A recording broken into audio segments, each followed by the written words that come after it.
tuna pastry pocket. These pastry pockets are so good, so over the top, because I'm going to use puff pastry.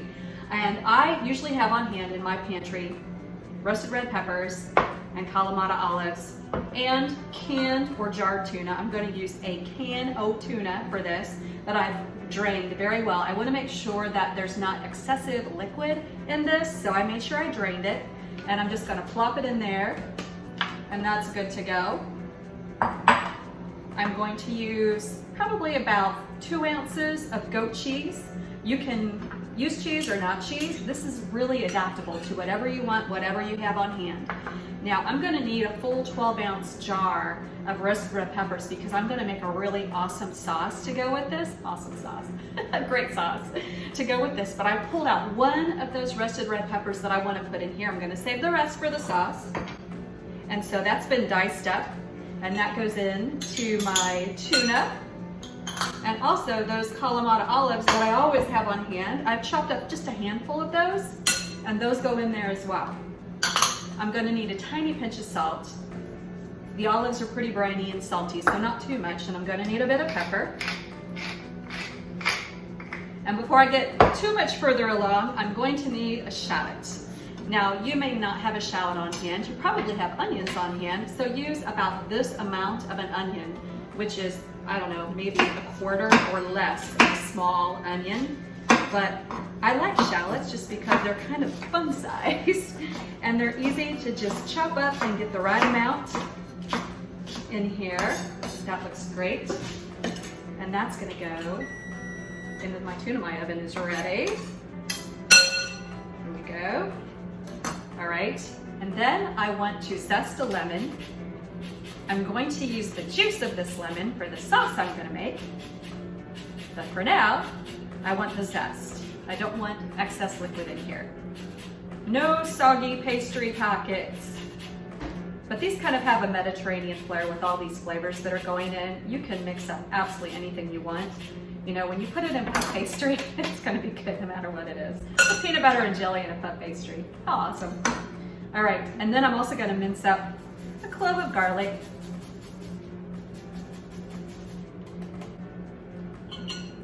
There. All right, all right, let's mix this up. And this comprises my filling. This is a really good tuna salad at this point. I'm not a fan of mayonnaise-y tuna salads, but something that's light and fresh like this, yum. All right, ready to go. I'm gonna put this aside and work on our pastries. Puff pastry is found in the freezer section of your grocery store. And it comes in sheets. And I'm going to work with one sheet at a time. Put that aside. And I'm actually going to do this right on my baking sheet. So I have my puff pastry, and I'm going to kind of eyeball and cut it in half. And cut it in half again. So I have 4 squares. And I'm going to assemble them right on the cookie sheet too. I'm a big fan of don't make mess if you don't need to. Don't use extra dishes to wash if you don't need to. So I'm going to put 4 on here. Here's how I assemble them. So I take one of these pastry squares and I add about a heaping spoonful of the filling. Be really careful not to overstuff them, because then you'll have a hard time closing them. All right, so here's one, it's filled, and I have a little bit of water. This is going to kind of act as my glue. I'm just gonna wet my fingers and go around the perimeter of this square of pastry. Lovely. All right, and if I have done a thorough enough job, this should fold over very nicely like that. So I have a beautiful triangle. And I'm going to pat it together. I have another baking sheet underneath here ready to go. That's why you're hearing the little clanky noises. All right, then you could either crimp it with your hands and make a real pretty crimp design if you're adept at that. I'm not. I'm just going to use my fork and make sure I get it really well closed. Oh, that's really pretty. All right, now, egg wash. Egg wash is key, and it's just an egg with a tiny bit of water, about a teaspoon of water, 1 egg, beat it up really, really well. And then this is what ensures that your puff pastry gets that beautiful golden crust on it. Very nice. Okay. And then, this is everything bagel seasoning. I make my own. The recipe's on TaylorKitchen.net. You can buy it, whatever you want. You don't even have to use this. You can use any seed, sesame seeds, poppy seeds, anything like that, or nothing at all. A sprinkling of sea salt might be pretty too. It's more or less to just give it a really beautiful decorative finish. And I'm going to sprinkle on a little bit of this. Be careful so I didn't get it all over. Oh, see, it just looks so pretty. I love it.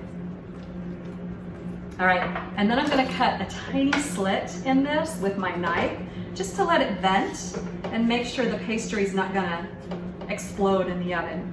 And it also gives it a really pretty little incision. When it comes out, you see there's just beautiful separated layers of puff pastry, and it's gorgeous. All right, so there's one down, and I'm going to work on the rest of these.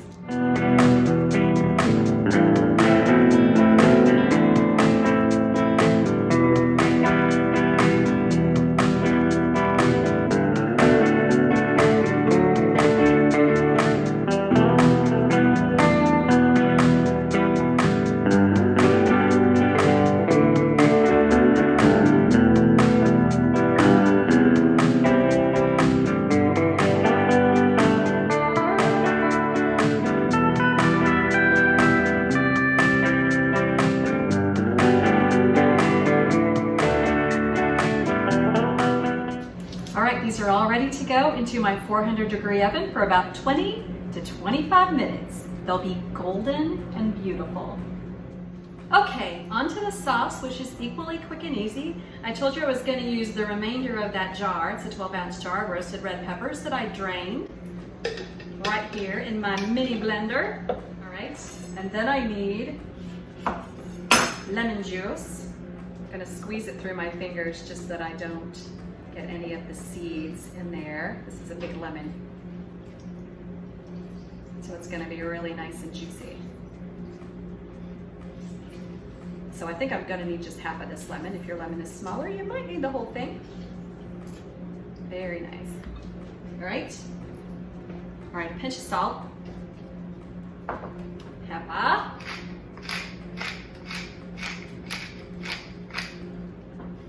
About a tablespoon of olive oil. Let's give it a really nice consistency. I'm going to use some chopped parsley in mine. I like the zing that it gives this. You certainly don't have to. And Romesco is typically roasted red peppers, and they'll use almonds. I've roasted some walnuts. I like that the walnuts are a little bit softer and they give it a really nice flavor. You can use almonds if you want. All right, so then this gets blitzed very quickly.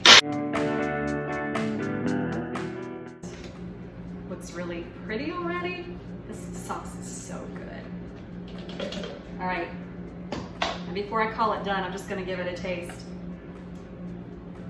Oh, that's perfect. All right,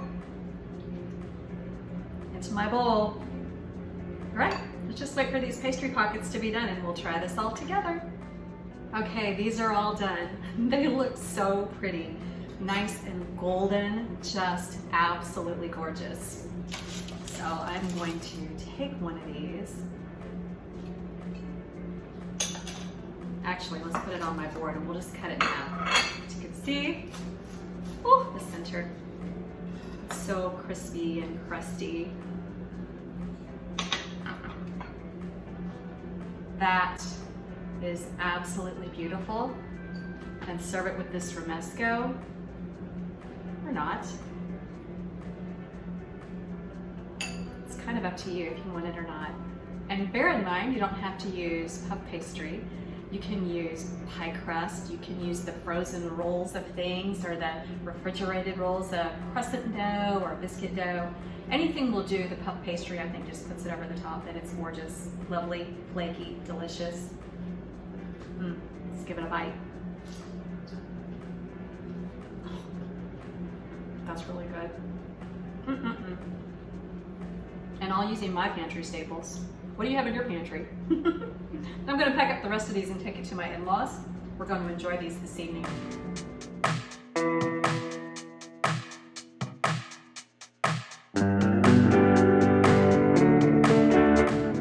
Hey friends, thank you so much for watching Taylor Kitchen.